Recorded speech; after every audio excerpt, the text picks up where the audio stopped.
don't know about y'all, but that Buddha Luffy's the nuts. All right, you guys. So we're back here in the channel. We're gonna do a little video. It's gonna be pretty much touching up on set 11 for One Piece and how it's gonna change the meta and how it's gonna change the market for collectability. So Michael's gonna do a zoom in on the box. All right, you guys, so before we get into the video, please remember to like and subscribe. Always remind you guys, it's really important. We want to keep bringing you guys that quality content. Alrighty. All right, you guys, so I don't have just one, but two Buddha Luffys in my hand. So the staff opened a lot of cases, and thankfully they opened up two Buddha Luffys. Got the gold and the platinum, they're saying, but I know it goes around as a silver, but beautiful card. I'm gonna close up on both of them. They're crazy, crazy cards.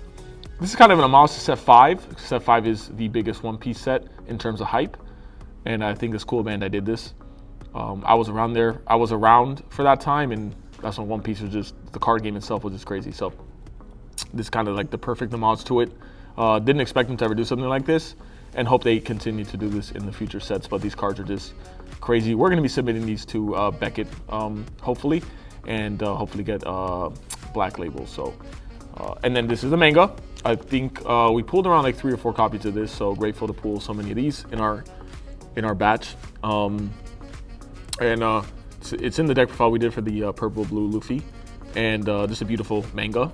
They have been doing a lot of Luffys so far, I will say that, but of course it is One Piece, so I guess it is a 30-year anniversary. The game has been going strong, and we gotta spam that Luffy. So that's that. We're gonna get into kind of like the details of the set. I have a box here of the alt arts, right? The rares and the SRs and the leaders, and we're gonna show a lot of cards here. This is like a different video from what we usually do.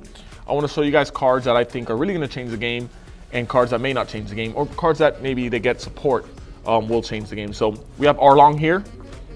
This is Arlong, the alt art rare, and this card, like we all know, the fish man archetype to really not have too much great support. It does have the Hody Jones, which is like one of the best green cards overall. But this deck kind of just needs anything fishman related, kind of needs more support, and unfortunately it's not there yet, but little by little it is getting more support. We got a new Capone. They love the yellow Capones for the Supernovas and the Fire Tank Pirates, but this card's actually really good for a blocker.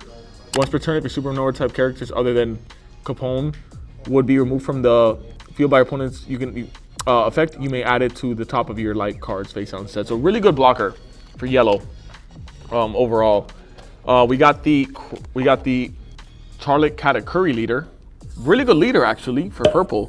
When attacking on your opponent's or on your opponent's attack, once per turn, draw -1, look at 1 card from the top of your opponent's deck, then this leader gains +1000 during that battle. So really good leader. So, and then we got the big boss monster. We cover this guy in the deck profile, the blue purple, really good card.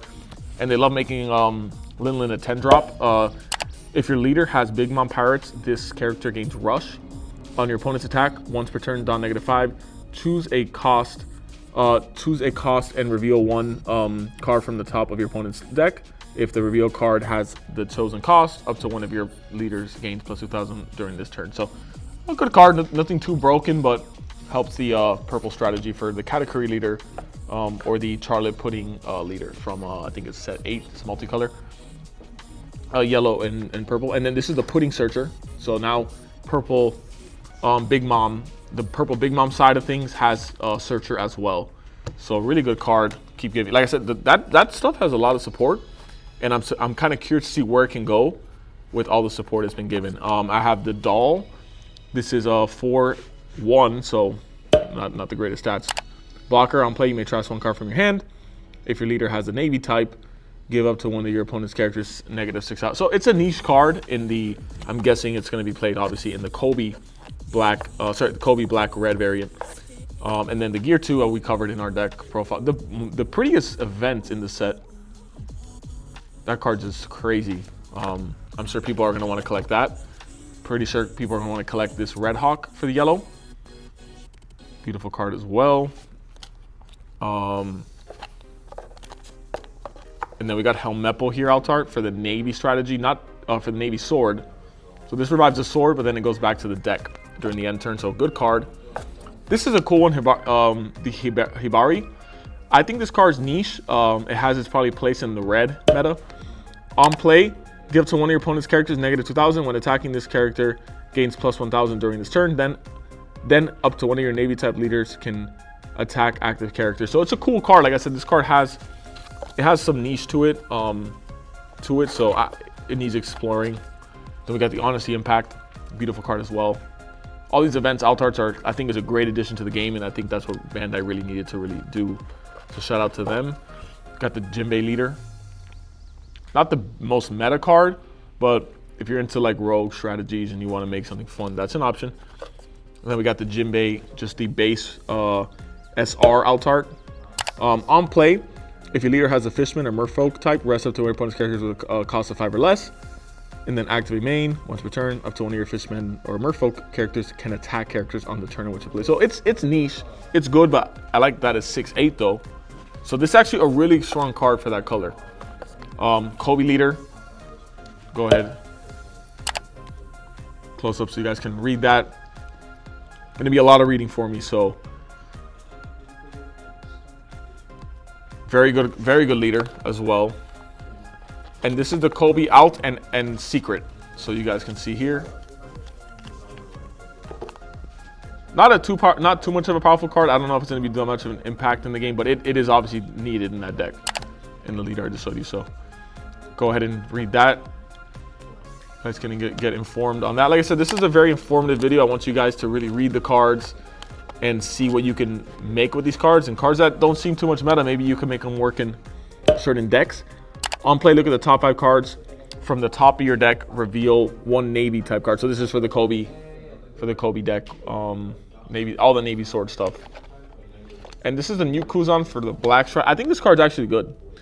4/5 with counter. On play, trash 3.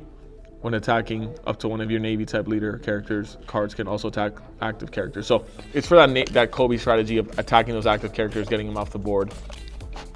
And the treasurer in this set is really hard to pull. We only pulled 10 in 20 in around 20 cases. We didn't exactly open 20, but so I have 4 in my Shanks deck. So not too easy to pull this. Very hard to pull this card. So first time I see treasurer this hard. So this card should maintain a price of around 80 to 100. But beautiful card for a treasurer. That one of the best blockers in the game. And then we got the Luffy Taro SP here. We all know Luffy Taro SP is a beautiful card. Also, we know Luffy Taro from the recent purple deck. Changed the meta for purple. Nuisance of a card. Issue for the game, I feel. Maybe one day too broken. I don't know. But free AK body.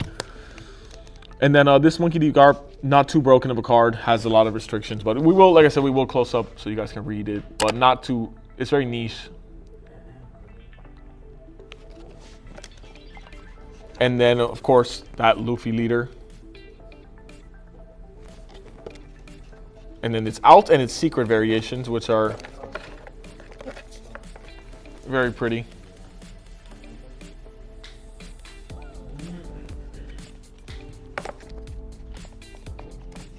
Nami leader, which is beautiful. I love the artwork on her. Yeah, this Nami is beautiful. Love what they did with that one. And then the Sanji. This Sanji is very unique. You can play it in the new deck, the new Luffy leader, the blue-purple. Or you can play it in other blue strategies that are Straw Hat oriented, but card's really good. Card overall has like no, and it's been Smoke family as well, so. I don't know if that's how niche, because I know it's not Germa, but card is just overall, this card is, like I said, this card has a lot of potential. So if you read this and sit there and think about the possibilities with this card, has a lot of possibilities. So then more SPs, which is the Shanks, the green one that pops arrested. Like you can just get a look on how pretty the SPs are in this set. Super detailed, they pop. I think overall the best SPs in terms of popping, not maybe artwork, but the cards really pop out. They're kind of like how in set 5 they were 3D, now they're like, they pop out. So it's a little bit, I guess more of an homage to set 5. And then the Shirahoshi leader, not too meta, but pretty card nonetheless. Like I said, I'm curious to see where these cards go. They may become meta, they may get support, and then the SP is just insane. I think it may be the prettiest SP in the set. Sanji SP's in my deck profile, like you guys saw already. Silver's Rayleigh, the Stuzy, the Vin Smoke. This gives Ranger support, which didn't need more support, but they keep giving it stuff. So maybe one day it becomes one of the best decks. And then the Zeus, generic yellow. It's a Thunderbolt, but more less neg. So a really good card for yellow strategy. All right, you guys. So that concludes showing you guys the singles and the set overall, touching up on a lot of the meta cards that could see potential play in the future. So whenever there's a set, we're gonna kind of do a video like this, trying to show how the set impacts the meta, how it impacts collectability, and I hope it's a kind of a thing you guys like, and we can evolve these videos on from here, make them more detailed, probably make them more fun. So any questions or comments you guys have, obviously comment down below. I'll be more than glad to reply to you guys and see what's up. And like I said, I really want to center this this channel on One Piece and giving really good quality One Piece content. We may upload some battles between me and some friends, and just content. I'm going to regional on June 22nd, do some content on that, and just keep more content going towards you guys. But I'm gonna need you guys to subscribe for me to do so. So please keep the subscriptions coming, and I appreciate you guys, and stay tuned for the next video.